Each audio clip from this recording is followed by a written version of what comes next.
Hai kalian orang-orang tangguh yang tetap bangkit meski terjatuh dan terus berjuang untuk apa yang dituju dengan semangat yang menggebu. Semoga kalian tetap diberi kekuatan untuk menyingkirkan halangan dan rintangan yang akan datang di tengah perjalanan dalam menggapai kebahagiaan. Baiklah, kita mulai saja pembahasan kita kali ini. Namun sebelum itu, klik tombol subscribe untuk mendukung channel ini dan nyalakan notifikasinya agar tetap terhubung dan mendapatkan informasi tentang konten menarik lainnya. Terima kasih. Di video sebelumnya kita sudah melihat apa yang terjadi di Arc 1 dan beberapa peristiwa yang melatar belakanginya. Arc di mana nama Harumichi Boya pertama kali melejit di sekolah para gagak, SMA Suzuran. Dengan meluluh lantakan faksi terbesar dan terkuat yang digadang-gadang akan bisa menaklukkan Suzuran saat itu, yaitu faksi Bando. Hanya seorang diri. Tak tanggung-tanggung, semua petinggi faksi Bando dan pemimpinnya dibuat babak belur tanpa ampun. Keruntuhan faksi Bando ini menjadikan bursa kembali terbuka untuk menjadi penguasa Suzuran. Tapi, mengetahui level kekuatan Harumichi Boya yang mampu solo menghancurkan faksi Bando, sepertinya hanya masalah waktu untuk Suzuran berada dalam genggaman Boya. Hancurnya faksi Bando langsung menjadi buah bibir siswa-siswa Suzuran. Mereka membicarakan tentang kehebatan Boya mengalahkan Bando disertai beberapa isu-isu yang menyertainya. Kedekatan Pon Hiromi Mako dengan Boya pun dianggap sebagai cara trio Ebisuka mendapat kekuatan untuk menguasai Suzuran yang sepertinya tidak bisa terelakkan lagi karena tak adanya penantang yang sebanding. Di saat itulah kemudian muncul seorang yang mengejutkan semua orang. Ya, Rindaman, monster Suzuran yang berada di level lain. Banyak isu-isu yang bertebaran di luar mengatakan bahwa dia adalah seorang pembunuh. Dengan postur badannya yang tinggi besar dan pribadinya yang pendiam dan tertutup menjadikannya lone wolf yang mengerikan. Hal itu lantas menjadikannya objek perbincangan siswa-siswa lain untuk membandingkan mana yang lebih kuat antara Rindaman atau Boya. Kepribadiannya yang tertutup dan background yang mengerikan membuat dia dijauhi siswa-siswa lainnya. Meskipun beberapa dari mereka mencoba mengerti dengan kesendiriannya. Isu-isu yang terus merebak di kalangan siswa Suzuran sepertinya terdengar oleh Rindaman, sehingga dia mencari keberadaan Boya Harumichi di atap Suzuran. Namun, dia hanya bertemu dengan trio Ebisuka yang juga tak tahu di mana Boya berada. Kemudian, dia pergi begitu saja, pergi meninggalkan kelas dan pulang. Di tempat lain, Boya yang sedang bersama Yasuda terus-menerus diceramahi oleh adik kelasnya itu bahwa hanya dengan mengalahkan Bando bukan berarti selesai semuanya.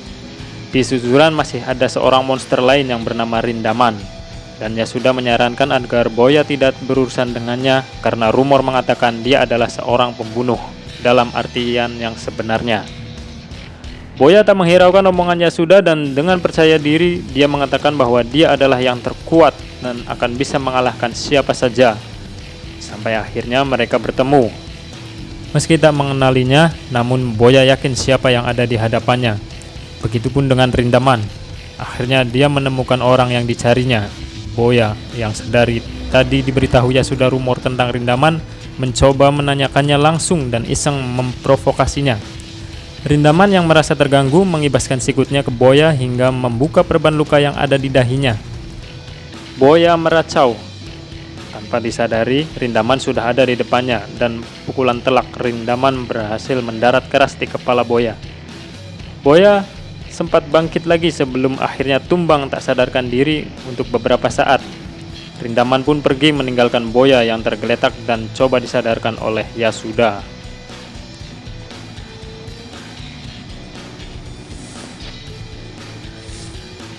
Setelah sadar, Boya kalap mencari keberadaan Rindaman untuk membalasnya. Yasuda yang mencoba menenangkan untuk cukup menunggu Rindaman datang lagi ke sekolah pun dihiraukannya.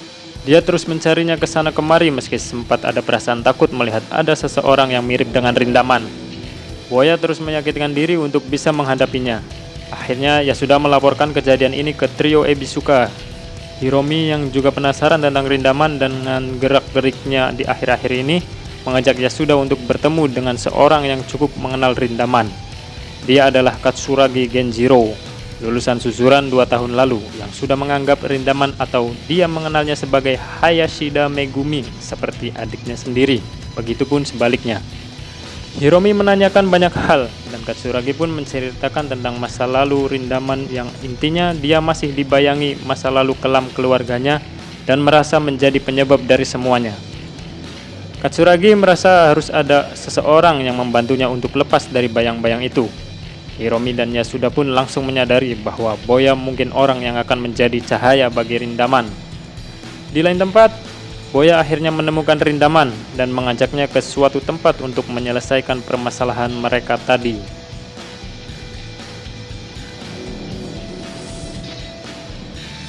Boya mengajak Rindaman ke tepi sungai di bawah jembatan agar tidak ada orang yang melihat ataupun mengganggu mereka.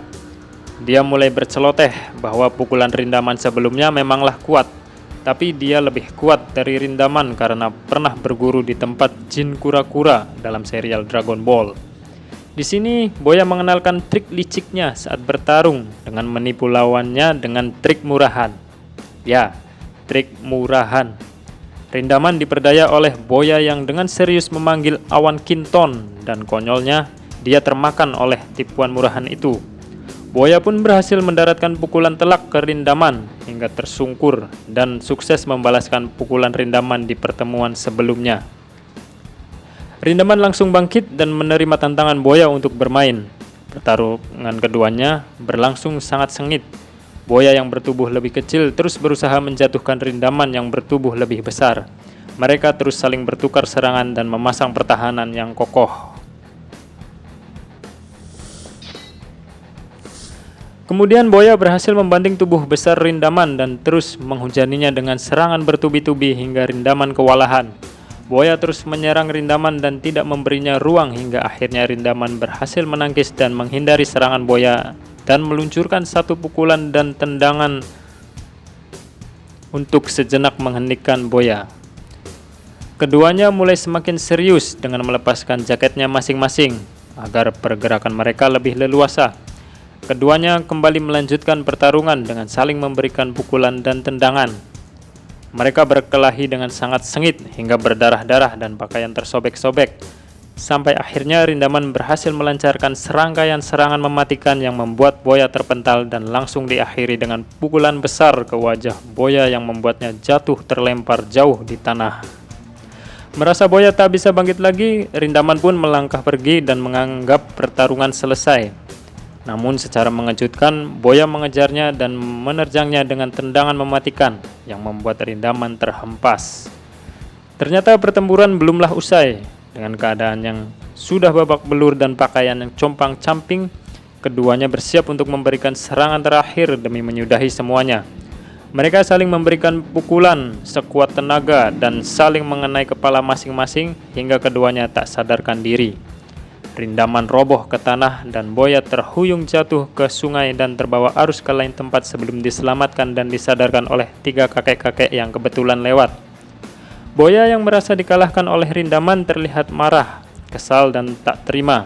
Tapi berbeda dengan Rindaman yang sudah tersadar dari pingsannya di tempat pertarungan tadi.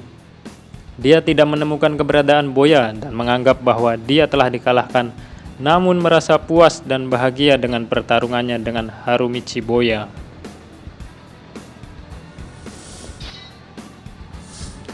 Tiga hari kemudian Yasuda mengunjungi kediaman Harumichi Boya untuk menjenguknya karena dia tidak masuk sekolah selama itu. Yasuda terkejut dengan wajah Boya yang penuh luka memar dan perban di sana-sini, serta terlihat depresi. Boya lalu menceritakan pertarungannya dengan Rindaman yang meski dia melawan sekuat tenaga tapi tetap saja tak bisa mengalahkannya. Yasuda pun menceritakan pertemuannya bersama Hiromi dengan Katsuragi untuk mengetahui latar belakang Rindaman dan menyarankan agar Boya berteman baik dengan Rindaman dan membentuk tim yang tak terkalahkan.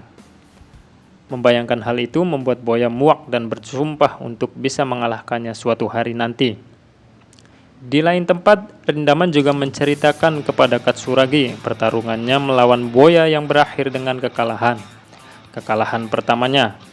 Meski begitu, raut wajahnya tidak lagi terlihat muram seperti Katsuragi biasa melihatnya dan ada sebuah perbedaan yang membuat Katsuragi juga merasa lega. Karena malamnya, saat Katsuragi kesulitan mengeluarkan rokok yang sudah dibelinya di mesin otomatis, Boya datang dan membantunya untuk dia juga segera mendapatkan rokok yang mau ia beli.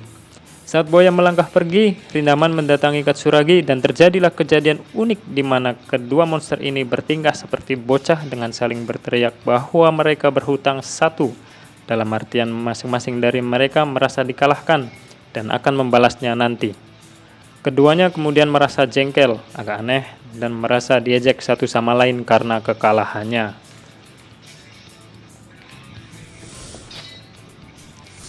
Itulah tadi jalan cerita di arc kedua Crows, kisah yang berfokus ke monster legendaris suzuran Rindaman, aka Hayashida Megumi.